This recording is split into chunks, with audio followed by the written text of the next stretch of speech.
Buenos días a la prensa que nos acompaña en una nueva sesión de la ronda de la semana. Ministros, ministra, Procurador General de la Nación, Secretario de Bienestar Social, bienvenidos. Empezamos una nueva semana. Hoy les anticipo, tenemos a una cumpleañera en el escenario. Feliz cumpleaños, señora ministra. Como todos los lunes, pues hoy amanecimos con Mark Twain. Mark Twain decía: el secreto para salir adelante es empezar. Y hoy es un buen día para empezar. También empezamos con la agenda del presidente. Estamos arrancando con una agenda cargada del presidente después de la semana en la que se presentó la primera cosecha, el informe del primer año de gobierno. Esta semana el presidente tiene previsto llevar diferentes sesiones de trabajo junto a sus ministros y secretarios, las cuales tienen como objetivo afinar detalles de trabajo para la ejecución de los objetivos de 2025. Hay un presupuesto potente y para el efecto se está coordinando con los diferentes equipos de trabajo para que ese presupuesto se traduzca en mejores condiciones para el pueblo digno de Guatemala. Igualmente les estaremos informando de algunas actividades que pueden ir surgiendo en la semana. Por su parte, la vicepresidenta Karin Herrera se encuentra esta mañana en el Centro de Retornados y Recepción de Guatemaltecos en la avenida Hincapié. Recordemos que el gobierno está coordinando esfuerzos para que el retorno al hogar de nuestros hermanos sea un regreso digno con oportunidades. En breve, el canciller Carlos Ramiro Martínez abordará también el tema de las acciones que este gobierno está emprendiendo en el marco del fortalecimiento de la red consular y para la preparación de las posibles acciones que se puedan dar en el marco de la nueva administración en Estados Unidos. Como bien saben, durante la semana recién pasada se realizaron las inscripciones de las listas para la elección de junta directiva y miembros del Tribunal de Honor del Colegio de Abogados y Notarios, que se votará el próximo 7 de febrero. El nuevo liderazgo del colegio tendrá una participación relevante en procesos como la comisión de postulación del Tribunal Supremo Electoral, el proceso de elección de nuevos magistrados de Corte de Constitucionalidad y la comisión de postulación para fiscal general y jefe del Ministerio Público. Colegas, como abogado y miembro del Colegio de Abogados, les invito a dejar atrás la apatía y recuperar el reconocimiento y respeto de nuestra profesión, votando por personas preparadas que representen los valores por los que juramos: honorabilidad, integridad y compromiso por una democracia plena y de la lucha contra la corrupción. Dejemos atrás el desprestigio que los intereses de unos pocos aprovechadores han sembrado en nuestro digno colegio de abogados y notarios. Tenemos hoy en nuestras manos la posibilidad de resguardar la democracia, la independencia judicial, rescatar el prestigio de nuestra profesión y dotar a nuestro país de una justicia que dé certeza y estabilidad. Así que un llamado a todas las colegas y los colegas para esta cita que tenemos el siguiente 7 de febrero. Es un proceso de suma importancia para el país, para nuestras instituciones, y por eso hay que prestarle mucha atención. Y el gobierno está atento a los acontecimientos que se den en ese marco. Por otra parte, como ustedes saben, hoy se realiza la toma de posesión del presidente Trump en Estados Unidos, iniciando así su segundo mandato. Como sabrán, Guatemala ha estado realizando seguimiento y coordinación con este importante aliado, pues el comienzo de esta nueva administración presenta, por supuesto, oportunidades. Hoy vemos que Guatemala sigue siendo un aliado estratégico relevante en la región, y este es uno de los puntos que más nos interesa como gobierno. Por ejemplo, el viernes pasado, la secretaria privada Ana Glenda Tajer y el embajador de Estados Unidos, Hugo Beteta, sostuvieron una serie de reuniones con importantes actores de la nueva administración de Estados Unidos. Algunos, como el senador Mike Lee, destacó el importante rol de Guatemala en la región e indicó que somos un socio muy importante para Estados Unidos en el hemisferio. Desde luego se han impulsado distintos esfuerzos de coordinación con otros países vecinos como México para atender cambios eventuales en la política migratoria y consular. Y por lo mismo se han presentado el Plan Retorno al Hogar que el presidente Arévalo ya ha expuesto el pasado 14 de enero ante el pueblo de Guatemala. Por eso hoy quiero darle la bienvenida al canciller Carlos Ramiro Martínez, que nos acompaña en esta ronda de la semana y expondrá las acciones que desde el gobierno se están emprendiendo a favor de nuestras hermanas y hermanos migrantes. Señor canciller, bienvenido.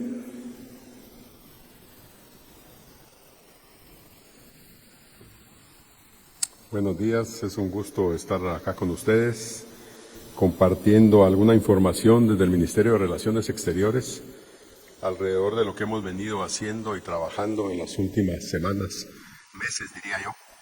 Para empezar quería señalar que hemos mantenido una labor constante de comunicación a través de nuestros consulados a lo largo del año pasado, divulgando información oportuna para los connacionales, tratando de ir orientándolos en su actuar, en las gestiones que tienen que hacer, en las acciones preventivas que tienen que tomar. Y esto evidentemente se incrementó de cara al proceso electoral, en donde vimos que el tema migratorio fue el tema o uno de los temas centrales de la discusión entre los candidatos, y eso nos llevó a impulsar acciones en una dirección más amplia. Y alrededor de eso es que a partir del resultado de noviembre, del 5 de noviembre, echamos a andar un plan que se incrementó en diciembre y que ahora en enero ya está circulando. Tenemos preparado un video que vamos a compartir con ustedes, algunos quienes me acompañaron en la conferencia de prensa en el ministerio el jueves, tal vez lo vieron y les va a parecer familiar, pero quería compartirlo también hoy acá. Muchas gracias. Como vieron, la estrategia tiene 3 ejes. El primero de ellos, que ya fue explicado también en el video, es el que tiende a la comunicación. Esto es fundamental. Hemos diseñado una campaña efectiva por todos los medios, por redes, a través de información que se divulga. Cada consulado tiene contacto con las comunidades migrantes locales, una red que la hemos mantenido activa en los últimos meses y la cual ahora ha sido una gran plataforma de divulgación de esta información. Es una campaña efectiva, el concepto cerca de ti, siempre. Creo yo que es toda una expresión del esfuerzo que queremos para acompañar a los guatemaltecos de cara a lo que eventualmente se nos viene. Más que la preocupación, lo que queremos es trasladar el acompañamiento, la seguridad de que estamos preparados hasta donde podemos estar preparados. Esa campaña de comunicación es fundamental. Un elemento que destaco dentro de ella es, por ejemplo, el tema de las detenciones. Es una cartilla, es una información de base de cómo reaccionar ante una detención en un centro de trabajo, en las residencias, en un centro comercial. Conocer los derechos es fundamental y es parte de lo que hemos divulgado. Parte de la divulgación también es la documentación. Es necesario que todos estén documentados con la documentación nacional. Quienes tienen hijos nacidos en territorio estadounidense, que cuenten estos menores con sus papeles, con toda la documentación que es básica. El segundo aspecto ha sido el trabajo directamente con la red consular. Es el fortalecimiento de la red. Lo hemos venido trabajando desde hace 12 meses, diría yo, y con mayor énfasis en los últimos meses del año pasado. El fortalecimiento es todo, es el recurso humano, es el equipo, es la tecnología, y eso es fundamental. Más allá de los servicios que ofrece nuestra red consular, queremos incrementar básicamente la parte de protección, la parte de asesoría, asesoría legal, asesoría psicológica. Y lo último es la incidencia política. Tenemos que hacer un trabajo diario y constante, hacerlo en Estados Unidos, hacerlo en México y hacerlo incluso aquí en Guatemala. La labor del gobierno es una, pero el acompañamiento de otros sectores es fundamental. Las comunidades de migrantes en los Estados Unidos han estado muy activas en los últimos meses y han sido un gran apoyo a la labor que desarrollan nuestros consulados y a la que hacemos desde el Ministerio de Relaciones Exteriores. Así que eso es lo que es la campaña, se las quería compartir y adicionalmente decirles que estamos trabajando también en algo no menos importante, que es el tema de los retornados. Ha sido un encargo del señor presidente que tenemos que poner atención, más de las que ya se pone, en el retorno, que es donde eventualmente vamos a ver un incremento. Como ustedes saben, el retorno es algo planificado, bien programado. Los vuelos sabemos cuándo vienen, en qué hora vienen y qué tipo de personas vienen en ellos. Y alrededor de ese incremento es donde tenemos que tener una reacción más allá de la atención que se tiene en el aeropuerto o que se tiene en Ciudad Tecunumán, que son los dos grandes centros de retorno, el de vía aérea y el de vía terrestre. Alrededor de esto, el presidente dirigió una reunión a nivel ministerial y de secretarios hace 10 días para encargarnos de tener una visión integral alrededor del retorno. Los ministerios que han sido involucrados son los ministerios, voy a leer para no dejar a ninguno fuera: Ministerio de Educación, Economía, Desarrollo, Trabajo, Salud, Relaciones Exteriores e instituciones como el INTECAP, el Instituto Guatemalteco de Migración y la Procuraduría General de la Nación. Tenemos la tarea de coordinar que ese retorno sea efectivo, que tenga una visión integral, que tenga un soporte desde el Estado para poder ayudar a nuestras gentes que regresan con capacitaciones, por ejemplo, que hay que aprovechar, con un nivel educativo que tenemos que reforzar, con una situación de salud que el Estado debe de acompañar y ayudar. Así que a grandes rasgos, para abrirnos al diálogo, yo quería compartirles lo que estamos haciendo en los dos frentes. El frente externo alrededor de la red consular y el frente interno alrededor de lo que se va a trabajar con el retorno. Cada una de estas instituciones, especialmente los ministerios, crearon ya una unidad para retornados, que es la instancia de coordinación y de relacionamiento entre todas las instituciones que les señalé. Así que esos son los temas. Yo creo que el interés mayor de esta conferencia de prensa es alrededor de esto, es alrededor del cambio de administración en los Estados Unidos. Hay otros temas, por supuesto, de la agenda internacional que podemos abordar en el diálogo y en el intercambio que se establezca. Gracias.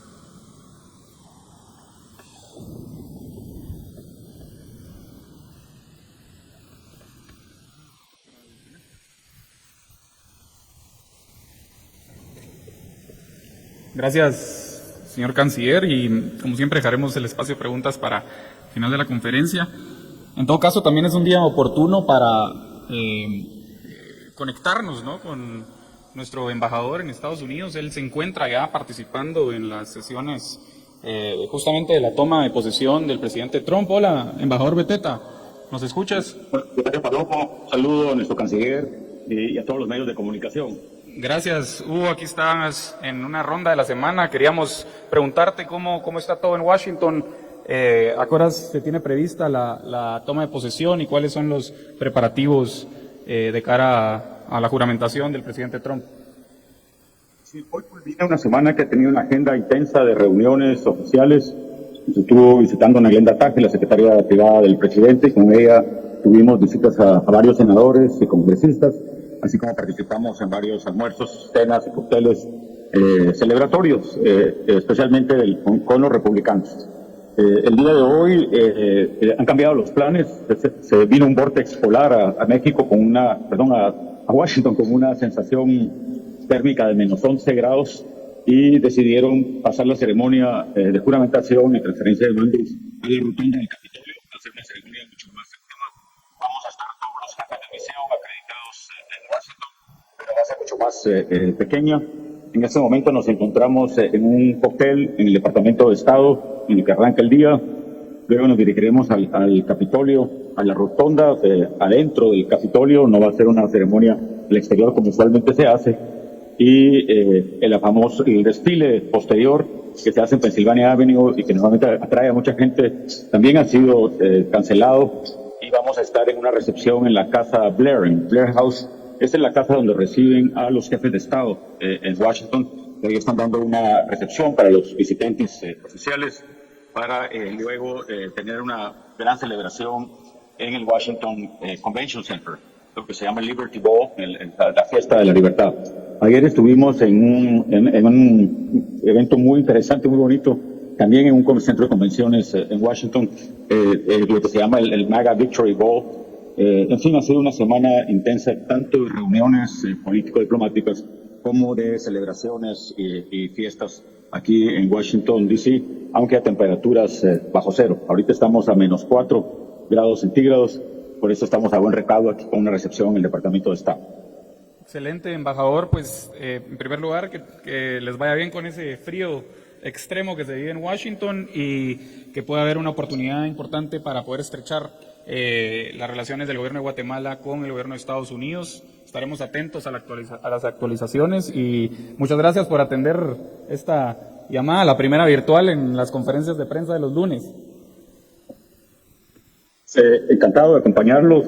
La agenda con Estados Unidos continúa en temas estratégicos, como ya dijo el propio canciller, temas de migración, de seguridad fronteriza, todo lo que es los temas económicos y comerciales, y por supuesto los temas propiamente de la política exterior con los países con los cuales compartimos intereses comunes y con los cuales hemos venido trabajando también en los años anteriores. O sea, hay una dosis, por supuesto, de continuidad, aunque los énfasis de la nueva administración, pues evidentemente varían. Los estaremos atendiendo, como siempre, con mucha cercanía.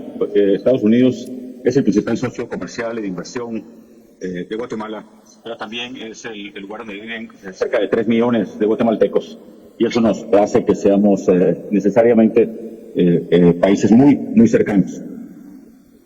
Muchas gracias, embajador, mucha suerte. Estaremos, como te digo, atentos a las actualizaciones, la toma de posesión. Muchas gracias por atender el llamado. Gracias. Un saludo desde Washington. Buen día. Chao. Con ello, pues, pasamos al siguiente punto en la agenda. Como ya anticipaba, hoy tenemos a una cumpleañera en el escenario. Feliz cumpleaños, ministra Orantes. Hoy queríamos darle la bienvenida a la ministra a su primera ronda de semanal. Para nosotros es un gran gusto conversar acerca de los importantes esfuerzos que la ministra lidera en el Ministerio de Ambiente, los proyectos que se tienen para este 2025 para proteger nuestra naturaleza, y con eso dejo en el micrófono a la ministra Orantes.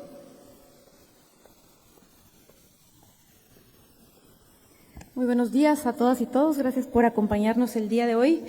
Como dijo el secretario Palomo, quiero aprovechar este momento para rendir un poco cuentas, informar cómo encontramos al país, cómo encontramos al ministerio, qué hicimos al respecto, nuestros objetivos de política pública para el mediano y largo plazo y las metas concretas que buscamos alcanzar en el 25. Y es importantísimo partir de la línea base. Así es que quiero empezar diciendo que encontramos al país en una situación ambiental difícil, porque el régimen de corrupción y de impunidad que se había instalado en el país también fue un régimen profundamente antiambiental. Concretamente, encontramos nuestras áreas protegidas abiertas de par en par a actividades ilegales y destructivas y un Consejo Nacional de Áreas Protegidas desmantelado, una tasa bruta de deforestación de 1.5% cada año, que en sí misma es alta, pero aún más, dado que el país ya solo le queda 1/3 de sus bosques. Una crisis de contaminación generalizada de nuestras aguas, los ríos y los lagos, debido a la falta del cumplimiento en los 2 servicios municipales, el tratamiento de aguas negras, que no pasa del 10% a nivel nacional, y del manejo adecuado de la basura, donde, por ejemplo, solo el 42% de los hogares tiene acceso a servicios de recolección. Y también encontramos niveles crecientes de contaminación auditiva, visual, así como una situación preocupante de contaminación del aire. ¿Quién se iba a imaginar que la capital de Guatemala es la 6ª capital más contaminada en su aire en toda Latinoamérica, aún sin ser una capital con industria? Y por último, una anarquía total en actividades de extracción de material de construcción, la llamada minería no metálica, que está poniendo en riesgo a muchísimas familias en colonias y poblados y también a nuestra propia infraestructura. Bueno, ¿qué hicimos ante esta situación? Frente a este tamaño de crisis ambiental, recibimos un Ministerio de Ambiente que había sido descuidado y debilitado premeditadamente para favorecer intereses particulares, pero emprendimos así un camino de rescate y de reconstrucción institucional que el año pasado nos permitió 2 cosas. 1, tomar medidas para eliminar la corrupción y la impunidad ambiental sistémicas dentro del ministerio, y 2, empezar a redireccionar el trabajo hacia 5 objetivos de política pública con horizonte de largo plazo, y se los quiero compartir. 1, cuidar nuestras aguas para la gente y la naturaleza, recuperar nuestros bosques, atender la crisis de contaminación por basura y aguas negras en apoyo al mandato legal que tienen los gobiernos municipales. 4, convertir las licencias ambientales en verdaderas herramientas de protección a la naturaleza y no en instrumentos de coerción y corrupción. Y 5, desarrollar políticas económicas y energéticas en estrecha coordinación con el MINECO y el Ministerio de Energía y Minas para garantizar que todos vayamos en la misma dirección. Bueno, ¿qué logramos en el 24? Lo que hicimos fue comenzar a hacer camino para avanzar en estos objetivos. Como ustedes saben, creamos el Gabinete Específico del Agua, que nos está permitiendo a varios ministerios, bajo la conducción de la Vicepresidencia de la República, tomar decisiones y acciones para que podamos ir garantizando el derecho humano al agua y la seguridad hídrica del país. Debemos tomar acciones a favor del agua y así lo vamos a hacer. Segundo, un gran hito alcanzado fue levantar desde cero la Estrategia Nacional de Recuperación de Bosques. Imagínense que el Ministerio tiene la rectoría, el mandato sobre toda la naturaleza y no hay ni siquiera una dirección de bosques en el Ministerio. Levantamos esa estrategia, ya firmamos 55 convenios con gobiernos municipales y pues esta estrategia va a requerir un esfuerzo enorme de varios actores de la sociedad, porque la meta es llevar al país a una tasa neta de deforestación cero al año 2028. También en el Ministerio iniciamos una transición desde solo estar imponiendo normativas y fechas límites a los gobiernos municipales, desde detrás de un escritorio, a ponernos las botas y a trabajar de la mano de los gobiernos municipales para salvar nuestros ríos y lagos y avanzar el acceso universal al saneamiento y al agua segura. No puede haber agua segura si no tenemos saneamiento. Para ello levantamos también de cero una nueva estrategia que la vamos a empezar a ver en acción este año, de apoyo a gobiernos municipales para sanear las aguas, tratar la basura, junto al Infom, el Ministerio de Salud y el Ministerio de Desarrollo Social. También como una medida meramente paliativa, pero miren, muy importante, el país ya está dejando de llevar al Mar Caribe el 95% de la basura que corre indiscriminadamente desde la capital y que va creciendo como bola de nieve a lo largo de todo el río Motagua, gracias a la instalación de una barda de alta tecnología en la desembocadura. Y con esto también estamos reduciendo la contaminación del Golfo de Honduras, pues teníamos como gran pendiente el ser vecinos responsables de Honduras y de Belice, cuyas economías dependen grandemente del turismo en el Mar Caribe. Por último, avanzamos combatiendo un gran flagelo, la impunidad ambiental. Quiero contarles que priorizamos la atención a las denuncias ambientales ciudadanas, porque la ciudadanía está tremendamente preocupada por los niveles de destrucción ambiental. En el gobierno anterior se resolvieron en promedio 474 denuncias cada año. En 2024 resolvimos un 42% más. Impusimos multas por 3.5 millones de quetzales a lo que yo llamo pecadores ambientales, casi 8 veces más que el promedio anual de multas impuestas durante el gobierno anterior.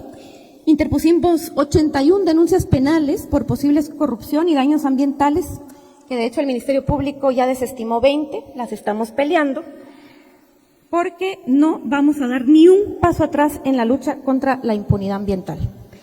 Y también anulamos el plan de manejo de la Reserva de Biosfera Maya, que había sido aprobado de manera anómala en enero del 24 a la carrera, sin seguir los procedimientos, un plan de manejo peligrosísimo de la Reserva de Biosfera Maya que le abría las puertas al saqueo, a la destrucción y a la explotación lesiva de los más de 2.2 millones de hectáreas de patrimonio natural de los guatemaltecos. Así es que el año 24 fue un año de rescatar, de redireccionar y de sentar bases, y esto pues nos permite entrar al 25 con muchas mejores condiciones, y aquí queremos contarles un poco de lo que vamos a hacer este año. Primero, ya estamos impulsando una colección de medidas para combatir la contaminación en tres frentes. Uno, vamos a comenzar a desplegar una estrategia integral para combatir la crisis nacional de contaminación que tenemos como resultado de la falta de manejo de basura. Segundo, para comenzar a limpiar el aire que respiramos, este año vamos a poner a funcionar un reglamento para mitigar la contaminación del aire por vehículos motorizados que son altamente contaminantes. No vamos a poder regular a todos, pero vamos a focalizar en los más contaminantes. Tercero, vamos a destinar casi 130 millones de quetzales a dar asistencia técnica y cofinanciamiento a los gobiernos municipales, para que no sea solo del diente al labio, y empezar a apoyarlos para que manejen bien los servicios municipales. Con relación a los bosques, comenzaremos a implementar la Estrategia Nacional de Recuperación de Bosques con una fuerte alianza con el INAV, el INDE. Los bosques comunales, déjenme decirles que la mitad de los bosques que nos quedan como país fuera de áreas protegidas están en manos de bosques comunales indígenas. También con el sector privado que quiera sumarse con metas ambiciosas, la cooperación. Y vamos a trabajar, este es un spoiler, con la bancada Semilla y definitivamente con el resto del Congreso, en avanzar una ley de bosques urbanos pues este tema es un clamor ciudadano y necesitamos construir ciudades más humanas, más naturales, más sostenibles. Tenemos la meta también este año de avanzar sustancialmente el proceso de convertir el sistema de licencias ambientales en verdaderas herramientas de protección a la naturaleza. Para ello vamos a modernizar los procesos, a introducir tecnología, con eso vamos a introducir transparencia y vamos a modificar por completo el reglamento que rige su análisis, otorgamiento y control, porque durante los últimos años este reglamento fue tremendamente distorsionado, hoy no nos sirve de nada, casi eliminaron la participación pública y favorecía la opacidad, la corrupción y los intereses particulares. En el 25 también vamos a oficializar junto a Mineco la política económica 2025-2035, pues ambos ministerios estamos clarísimos de que el país requiere un desarrollo económico muy diferente al que venimos teniendo, que no solo dañe al ambiente, eso es algo ya muy básico. Tiene que ser un desarrollo económico que sea proactiva y conscientemente a favor de la naturaleza. Vamos a trabajar con el MEM para garantizar que la economía y los hogares tengan acceso a la energía que requieren en el marco de una transición hacia energías renovables que construya también no solo energía, justicia y paz, y sea consecuente con el cambio climático. Aquí la meta es que el país tenga el 80% de su matriz con fuentes renovables al año 2032. Y finalmente, este año vamos a llevar una propuesta de ley de aguas al Congreso. Construiremos esta propuesta a través de un proceso de diálogo social y quiero ser muy clara aquí para todos los actores, es muy importante que estemos seguros de que la ley de aguas es la única manera de garantizar el derecho humano al agua y la seguridad hídrica para el país y de evitar así que lo que reine sea realmente la ley del más fuerte. Así es que tenemos un mandato legal, moral y político gigante, pero tengo total confianza de que vamos a lograr avanzar, uniendo voluntades, uniendo las ideas diversas de todos, con todos los guatemaltecos de buena fe. Muchas gracias.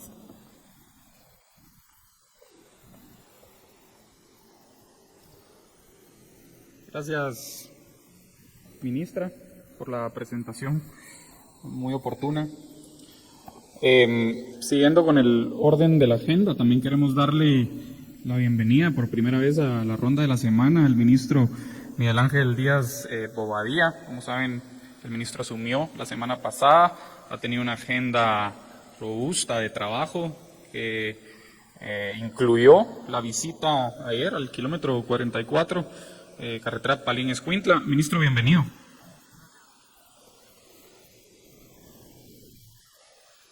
Muy buenos días, amigas y amigos de la prensa y los medios televisados. Hemos superado con éxito nuestra primera semana de gestión. Tuvimos una semana bastante movida y eso es lo que me encanta. El trabajo no da tregua y eso es lo que me gusta hacer. Esta semana nos dedicamos a trabajar y uno de nuestros más grandes deseos era verificar cómo se encontraba el famoso kilómetro 44. De tal manera que establecimos un cronograma de trabajo que incluye hacer visitas sin previo aviso a los diferentes frentes de trabajo que tenemos en el Ministerio de Comunicaciones. Esta semana que recién pasó visitamos el kilómetro 39 y les puedo contar, por favor, el video. Les puedo comentar que en el kilómetro 39, del 27 de diciembre al 17 de enero, la obra se logró incrementar del 47% al 62%. Y actualmente se realizan los siguientes trabajos: zampeado del cauce principal tipo rip-rap con un espesor de 30 centímetros, una construcción de diques que nos van a servir para contener los lajares que bajan del volcán. También estamos haciendo el tratamiento y estabilización de los taludes que se realiza, y esto ha permitido un avance muy notorio. Ya llevamos a la fecha 3 muros de contención, nos faltan 3 y estimamos que en el corto plazo va a estar concluido. En el kilómetro 34, déjenme decirles que ese es un trabajo de gran envergadura. Es un trabajo que se hacía necesario realizar. ¿Por qué? Porque el cauce por donde bajan las aguas y los lajares del volcán tiene una altura y una pendiente tremenda que toma mucha velocidad, y fue lo que efectivamente afectó al kilómetro 44.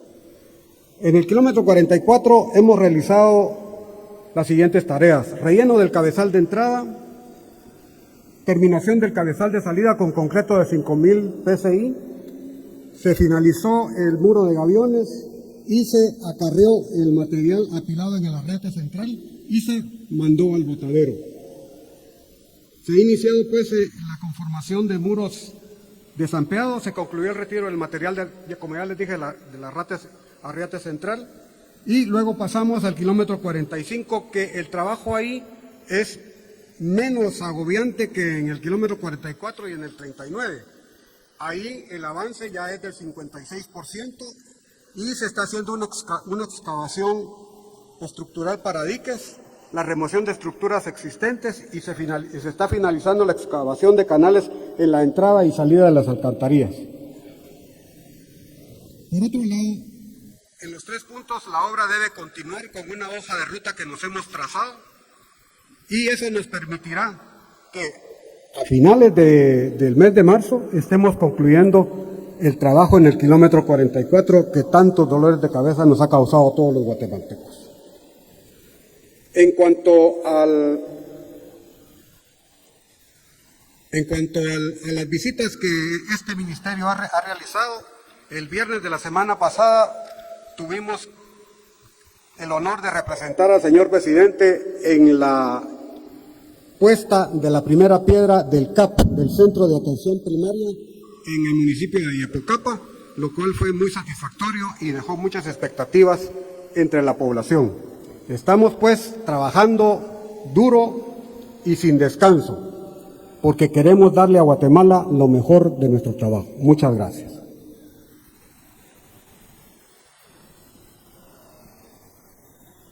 Muchas gracias, señor ministro, por actualizarnos alrededor de temas de suma importancia para el pueblo de Guatemala.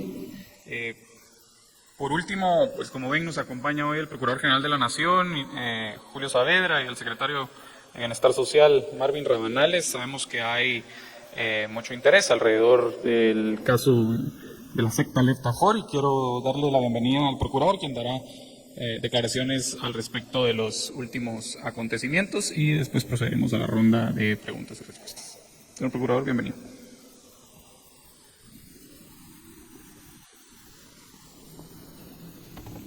Muchas gracias, buenos días. Pues realmente la actualización y plantearles la información que tenemos, como es de su conocimiento, nos enfrentamos a una situación con el objetivo claro de restituir los derechos de las niñas, niños y adolescentes, sin distinción de nacionalidad, que han sido amenazados y vulnerados en diferentes modalidades, por su permanencia bajo las normas de Lev Tahor, que claramente la describen como una secta. El cumplimiento de la ley no se negocia, especialmente cuando se trata de proteger y restituir los derechos de las niñas, niños y adolescentes. El reto es la respuesta que, como instituciones que forman parte del sistema de protección de las niñas, niños y adolescentes, garantice la restitución de estos derechos, privilegiando siempre el interés superior del niño frente a cualquier otro aspecto. Sin embargo, el adoctrinamiento a los que ha sido objeto y víctimas las niñas, niños y adolescentes de la secta nos ponen un reto adicional, y es que han sido adoctrinados para ver a las instituciones del sistema, a todas las instituciones, como instituciones que les quieren hacer daño. Y en ese sentido han recibido la instrucción clara de no colaborar en ningún sentido.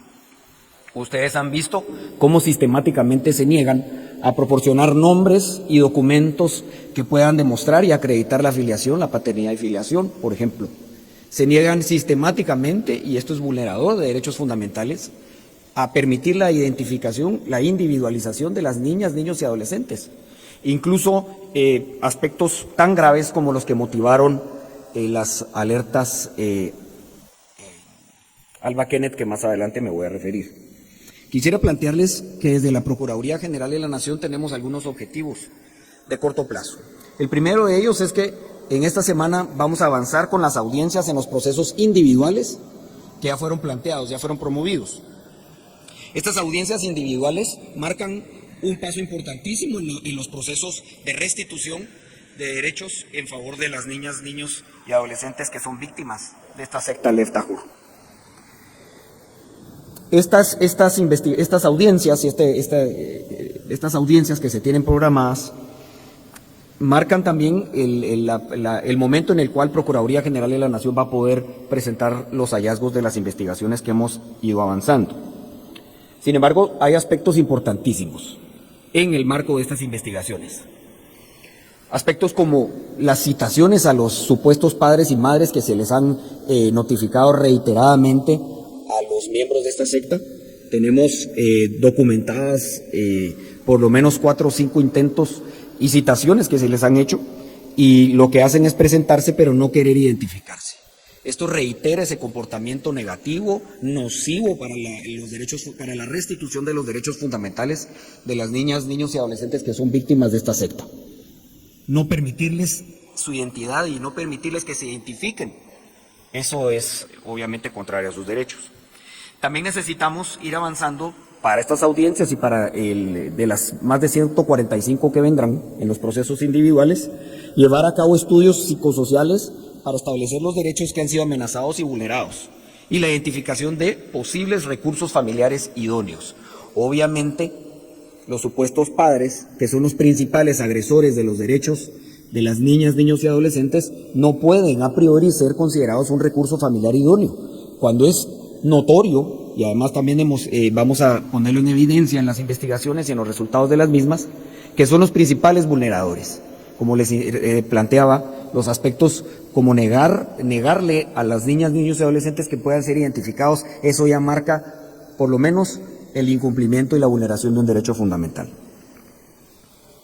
Recabar medios de prueba también forma parte de este proceso de investigación, y recabar prueba para asegurar que la restitución de derechos se haga mediante el proceso de protección y la propuesta de soluciones definitivas para garantizar la no repetición de la amenaza y de la vulneración. Por último, en este objetivo de avanzar con las denuncias desde un enfoque de protección especial y denuncias ante el Ministerio Público que ya se han planteado y dentro de las cuales la Procuraduría General de la Nación, por mandato legal, es querellante adhesivo. Ahora, ya planteados los objetivos que les manifestaba para esta semana, quisiera referirme a lo sucedido entre el 15 de enero y el día de hoy. El 15 de enero porque fue la oportunidad en la que nos dirigimos a través de una conferencia de prensa interinstitucional, conjuntamente con el ministro de Gobernación y el señor secretario de Bienestar Social acá presente, el doctor Marvin Rabanales.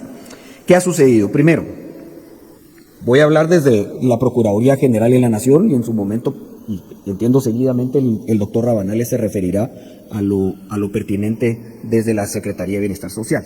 Entonces, ¿qué ha hecho Procuraduría General de la Nación, o los hitos o los hechos más importantes entre el 15 de enero y hoy? Primero, Procuraduría General de la Nación obtuvo judicialmente la autorización en favor de 2 madres para poder darle lactancia materna a sus bebés recién nacidos. Esto es importante, porque garantiza la respuesta que el Estado le da para, obviamente, proteger y tutelar siempre ese vínculo entre madre y entre las madres y sus bebés, y es indudable porque fueron bebés que nacieron desde que se efectuó el rescate ocurrido el 20 de diciembre del año recién pasado. Segundo, Procuraduría General de la Nación activó 12 alertas Alba Kenneth, que se suman a las 7 que ya estaban activas. Es importante acá, con relación a estas alertas Alba Kenneth, dejarles también una característica. El 75% de estas alertas, es decir, de la totalidad de las 19 a las que hacía referencia que estaban activas, se refiere a adolescentes que fueron forzados a unirse en un lazo, en un vínculo digamos, a casarse, a tener matrimonio. No matrimonio legal, porque realmente no es que una autoridad civil o una autoridad religiosa, como lo manda la legislación en Guatemala, haya autorizado el matrimonio, pero son uniones dentro de la perspectiva de la secta que constituyen un matrimonio. Y fueron obligados los adolescentes a estos matrimonios, es decir, son matrimonios forzados entre adolescentes, lo cual es tajantemente prohibido por la ley. Entonces, reitero, este es un caso de hacer que la ley se cumpla en Guatemala por igual a todos los habitantes, sin distingo de nacionalidad, ni credo religioso, ni creencias o prácticas culturales. Entonces, estas 12 alertas Alba Kenneth que Procuraduría General de la Nación activó, además de estos planteamientos, tienen un objetivo, y es evitar que se sigan vulnerando aún más los derechos de estos adolescentes y que eventualmente pudieran pretender sacarlos del país, sin que terminen su proceso de protección que el sistema de protección de Guatemala les garantiza. Algunos incluso de estos adolescentes podrían estar dentro del grupo de manifestantes, otros en Oratorio Santa Rosa. De las alertas Alba Kenneth planteadas va a conocer la Fiscalía de Trata. Importante también hacer mención que el día de ayer y en horas de la madrugada de hoy se efectuó el rescate de uno de los adolescentes. Es un adolescente de 17 años, ya se encuentra gozando de una medida de abrigo temporal y excepcional y a cargo de la Secretaría de Bienestar Social, conjuntamente con otros 2 adolescentes. Tercero, Procuraduría General de la Nación llevó a cabo el rescate de 3 adolescentes, incluido el adolescente que tenía una alerta activa, de quienes se presume, como decía, son víctimas de matrimonios forzados, incluso amenazados de no volver a ver a sus familias si los adolescentes confiesan esos abusos. Ese es el grado de coerción y de amenaza y de dominio psicológico que se une a las demás características de secta y a los que son sometidas estas niñas, niños y adolescentes dentro del EFTAJOR. Punto cuarto, Procuraduría General de la Nación planteó exhibiciones personales en favor de adolescentes y, como manifestaba, se logró un rescate. También se planteó exhibición personal y estas diligencias se llevaron a cabo anoche en el municipio de Oratorio Santa Rosa, en donde el EFTAJOR tenía su asentamiento físico. Por último, quisiera hacer referencia a que la Procuraduría General de la Nación citó de nuevo a los supuestos padres y madres de niñas, niños y adolescentes del EFTAJOR con el objeto de avanzar en la investigación dentro de los procesos de protección ya promovidos por la Procuraduría General de la Nación, acción indispensable para promover la pronta restitución de los derechos fundamentales de las niñas, niños y adolescentes. Así es que esos son los avances. Quise a través de mi intervención plantearles el objetivo general de Procuraduría General de la Nación y del Estado de Guatemala y de las instituciones que integramos el sistema de protección, y es no solo promover, no solo activar, que ya se activó el proceso, ni promoverlo, sino lograr una efectiva restitución de sus derechos fundamentales. Lo segundo a lo que hice referencia son a los objetivos para esta semana y en el corto plazo, que destacan las audiencias que ya empiezan a partir del día miércoles. Y el tercer punto al que me referí es a lo acontecido entre el 15 de enero y el día de hoy.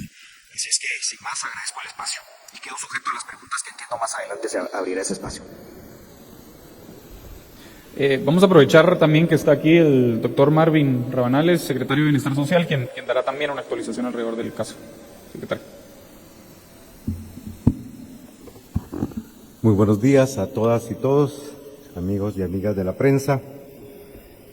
Dentro del mandato que le compete a la Secretaría de Bienestar Social de la Presidencia de la República se encuentra, fundamentalmente, abrigar a todos aquellos que, por amenazas o violaciones a derechos humanos, un juez competente así lo determine. Y este es el caso de los 148 niños, niñas y adolescentes que se encuentran hoy día bajo la responsabilidad de la Secretaría de Bienestar Social, que pertenecen a la secta EFTAJOR. Como ustedes saben, se procedió a dar cumplimiento con una orden judicial junto con Procuraduría General de la Nación, Ministerio de Gobernación y la coordinación de otras instituciones del Poder Ejecutivo. Se llevó a cabo la separación de las adultas de los niños y niñas y la perfilación y división por grupos etarios y genéricos de la población abrigada. A partir de entonces, el trabajo que estamos realizando es poder estabilizar emocionalmente a cada uno de los integrantes de la secta. Dicho sea de paso, no ha sido fácil para los equipos multidisciplinarios, para los educadores y educadoras, tomando en cuenta que desde el más pequeño hasta el de 17 años está programado, está educado, tiene una estructura de secta que los hace incluso rechazar la alimentación con pertinencia que se les está facilitando. Es tal el nivel de condicionamiento que cuando las madres se aproximan al albergue Nuestras Raíces y con megáfono en mano, alteran el orden público, pero fundamentalmente alteran el estado de ánimo en el interior del albergue. Lo que hemos avanzado y han ya recibido algunas frutas, verduras, la comida que estaba preparada, la rechazan y la tiran. Porque parece que la comunicación que viene del exterior es precisamente llevarlos a puntos extremos. Y eso obviamente es una violación flagrante a sus derechos, es un maltrato y evidencia que estos niños y niñas va a ser largo el proceso de deconstrucción de esa vinculación sectaria que los tiene hoy día desabrigados en una institución del Estado. Tenemos 78 niños y niñas de 0 a 5 años, quienes son los que más avances significativos han tenido, pues son los que no tienen ninguna vinculación o contacto con el mundo exterior. Ellos ya se alimentan con comida con pertinencia que se les brinda, se les está fortificando a los que lo necesitan. La población más compleja es la de 6 a 13, en el caso de varones, y de 6 a 17, niñas y adolescentes mujeres que se encuentran en el albergue Nuestras Raíces, quienes han presentado esas conductas disruptivas con mayor frecuencia y también son los que persistentemente se niegan a recibir asistencia médica y también la comida que ellos consideran no viene del exterior de sus líderes. Finalmente tenemos a una niña que tiene medicación especializada, que ella sí se ha integrado perfectamente al grupo, y los más grandes, los adolescentes varones entre 14 y 17, que en principio eran 8, pero que ahora luego de los rescates de Procuraduría se eleva el número a 11. La Secretaría está trabajando paso a paso para lograr cumplir el mandato que nos corresponde, y es garantizar la vida, la seguridad, la integridad, la alimentación, nutrición, educación, seguridad de los abrigados. Estamos trabajando una estrategia para poder hacer los abordajes psicosociales que nos permita en su momento presentar los informes ante el juez competente y que él decida, con base a la investigación, si hay o no violación y cuál será la medida para reparar el daño. Estamos a la disposición si tienen alguna pregunta. Gracias. Y bien, hasta acá el video de hoy. Recuerden que ustedes tienen la última opinión que pueden dejar acá abajo en la cajita de comentarios. Dicho esto, nos vemos hasta el siguiente video. Adiós.